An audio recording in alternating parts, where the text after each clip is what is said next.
Hey, where did we go? Days when the rain came down in the hollow, playing a new game, laughing and running, hey, hey, skipping and jumping in the misty morning fog without our hearts jumping and you, my brown-eyed girl. You, my brown-eyed girl. Do you remember when we used to sing sha-la-la-la-la-la-la-la, sha-la-dee-da, sha-la-la-la-la-la-la, sha-la-dee-da, sha-la-dee-da. Hey, how you doing? Justin here. In this lesson today, we are checking out Van Morrison's brilliant Brown-Eyed Girl. We're going to do kind of simple version, a little look at the intro as well, and then look at the proper strumming as well. So let's start off with the real basics and real simple strumming. We've got here for the intro the chord sequence G, C, G and D, which is also the chords while the little intro riff is playing. We'll go to a close-up and check out that intro riff a little later after we've looked at kind of the basic thing. So the intro is 4 beats to the bar. If you're a stage 3 guitar player, you should just be sticking with the 4 easy down strums per bar, just all downstrokes.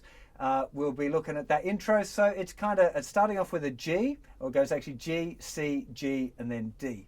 So if we're starting off looking at that, it'll be 3, 4, G, C, G,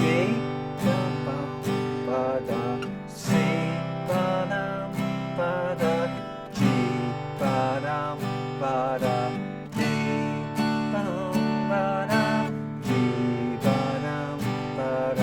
C, G, D,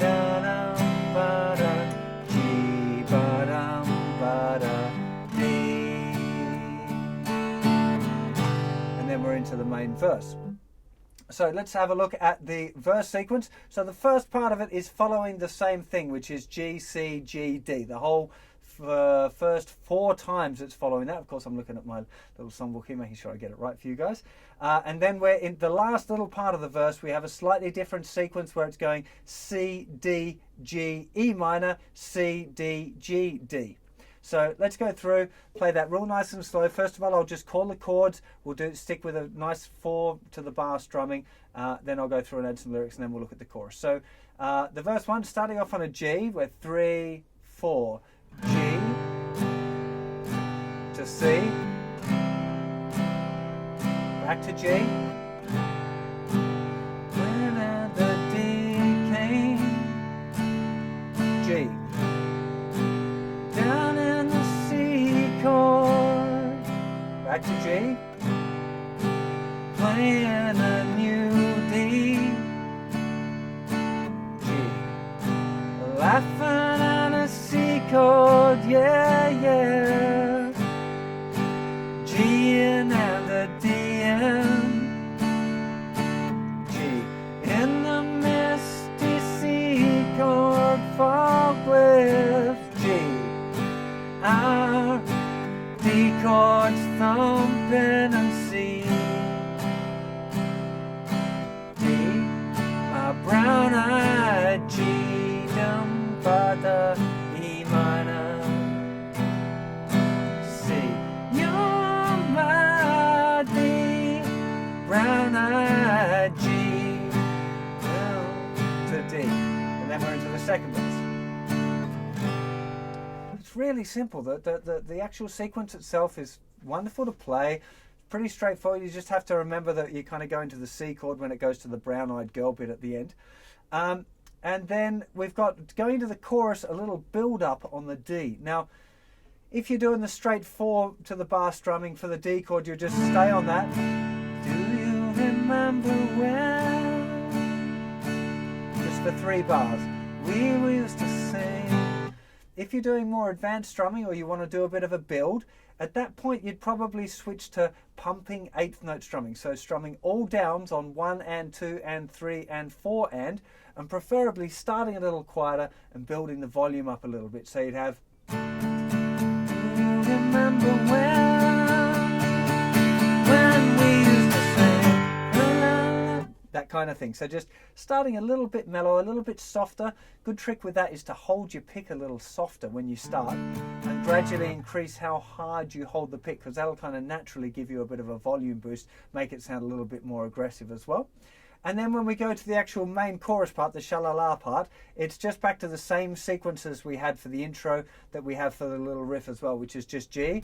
Sha-la-la, si, la-la-la, G, chord, la-la-la, D. G-la-la, si, la-la-la, G, la-la-la, G, D, la-la-dee, G. And then we're back into another verse. So it's pretty, that's it, you know, that's the tune. Now, if you want to make it sound more like the record, the first thing to address is definitely the rhythm, because if you use what I term the kind of the old faithful, the most common strumming pattern of all time, which you're not going to learn till, like, I think it's stage 6 or 7, I can't remember off the top of my head just now, but this down, down, up, down, where if we introduce ties, this pattern, down, down, up, down, down, down, up, down, also 1, 2, and 3, and 4, 1, 2, and 3, and 4. Once you know that pattern, that's the one that really changes this song, because straight away, as soon as you hear,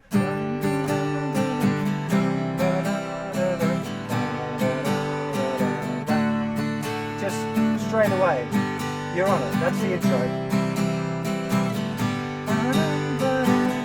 Into the verse, here we go.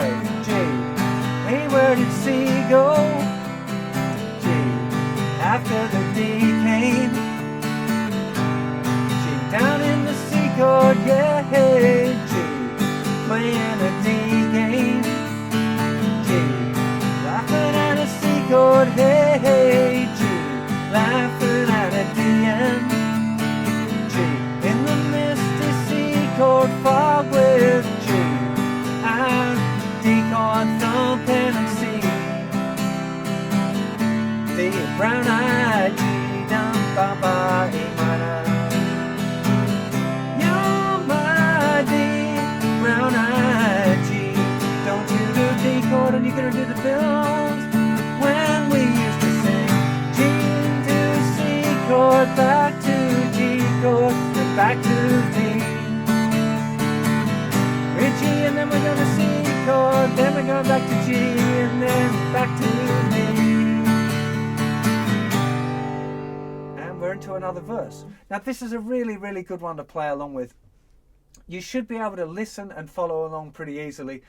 There's nothing really too difficult if you do it that way. Make sure, a really good tip when you're playing along is to make sure you don't play too loud, because if you play too loud and you've got the stereo on too quiet, you won't hear where the chords are changing on the record. So a really good, like something that I do quite a lot, is to use the fleshy part of my thumb if I'm strumming along, because it's a lot quieter than the pick. So learning to use kind of the skin part of your thumb there can be quite a useful little trick there to be able to kind of quieten down your guitar. The other alternative, you can buy this thing called a feedback buster, which is like a round rubber plug that you can put in the hole here, in the sound hole, and it makes the guitar a lot quieter.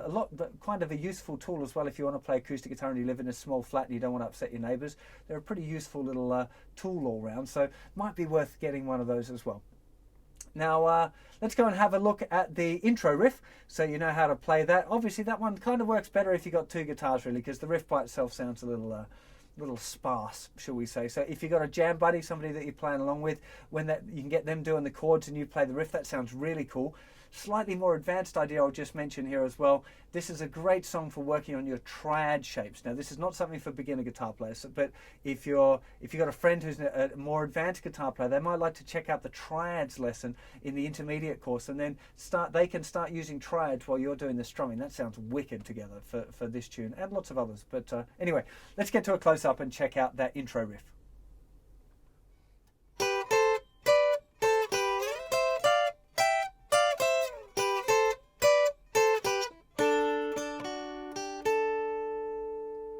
Okay, so we're starting here with the second finger in the second string, 8th fret. and the first finger, 7th fret, thinnest string. Then we move first finger up to the 8th fret, third finger goes down in the 10th fret. We move that up 2 frets, back 2 frets, and then back to the same one we started on. 1 and 2 and 3 and 4. It's the rhythm. 1 and 2 and 3 and 4. 1 and 2 and 3 and 4. Now, I'd practice that one up a little bit first because the next one is actually exactly the same shape, but starting all of the way up here with the first finger in the 12th fret thinnest string, second finger in the 13th fret of the 2nd string. But it's essentially the same movement. It goes back to the first one.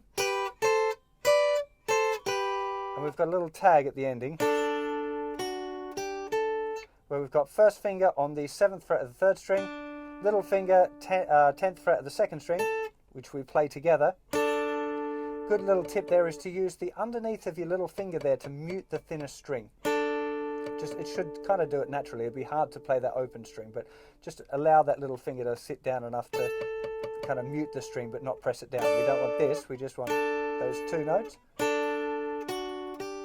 Then after that, little finger comes off, first finger makes a little bar just covering the 2nd and 3rd strings. We play the 2nd string there, the 7th fret, then second finger on the 8th fret, little finger back down on the 10th fret. The riff again, nice and slow.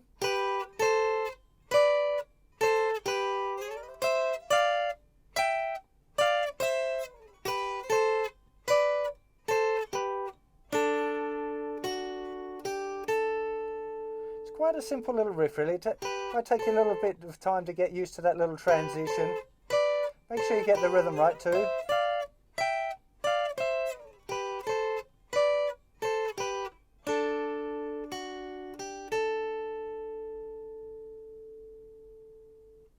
I'm sure you're going to have a whole lot of fun playing Brown Eyed Girl. It is a cracking tune to play along with the record as well. So even if you're a stage 3 guitar player and you're doing the really simple 4 strums to the bar, do have a go at playing along with the record because it's quite inspiring. And I know that you guys are all going to want to start putting the fancy strumming in right away. I can kind of feel you stage 3 guys going, no, but I want to learn the good strumming. And that's kind of natural. I've always felt that I wanted to do stuff that I couldn't do or I wasn't ready for when I was learning. I think that's natural. But if you can stick to doing the really simple 4 to the bar strumming until you're confident with your chord changes enough that you don't have any gaps between your chord changes, and then learn to do the strumming with the ties, you really will end up a better guitar player sooner, even if it doesn't feel like that right away. So have a lot of fun with that, and I'll see you for another lesson or song or something very soon. Take care of yourselves. Bye-bye.